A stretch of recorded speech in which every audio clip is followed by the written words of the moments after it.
Chapter 14. You have been dealing with the spirit of religion.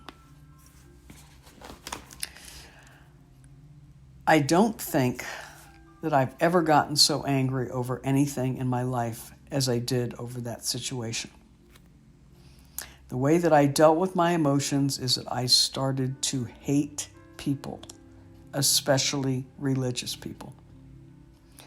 The way that Harold dealt with what was happened is that he went into a deep pit of depression like I had never seen. He was already depressed, but the one thing that he did very well had been distorted and perverted. When we left, the books of the church were a mess.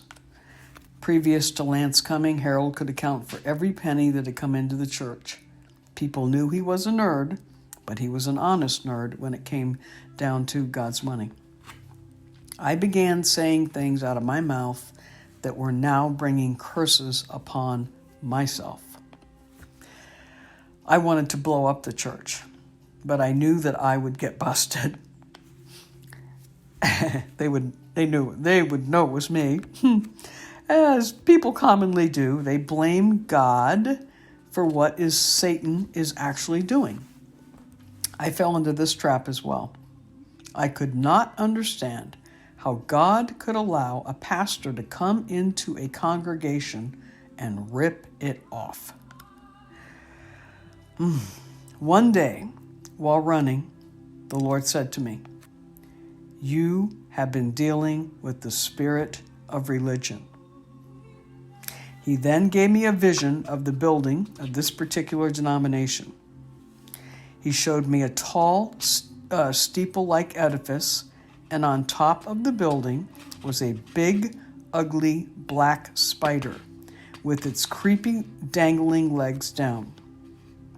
He said, "This is the stronghold over this church, and this is what you have been dealing with."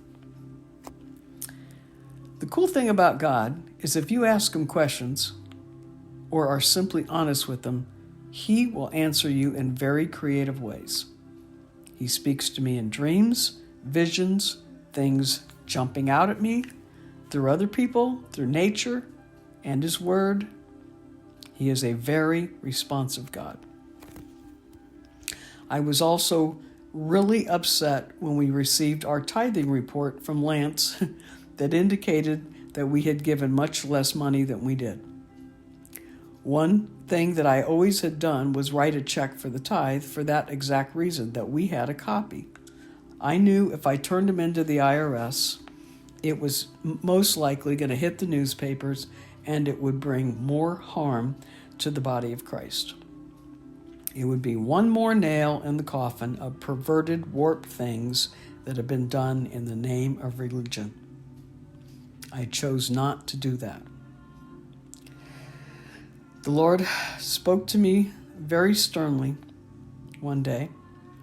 He said, "Vengeance is mine. I will repay. It is not your job. What I want you to do is blow this place, this denomination, up in the spirit through prayer." I knew what he was talking about because I was very into writing out prayer requests and getting thousands of other people on the same page to pray with me. I can't say that I liked what God said, but he said it so strongly that I knew I would not win trying to do any harm to this pastor. It would be God himself that would take care of him. I had also called the church in which Lance had recently come from.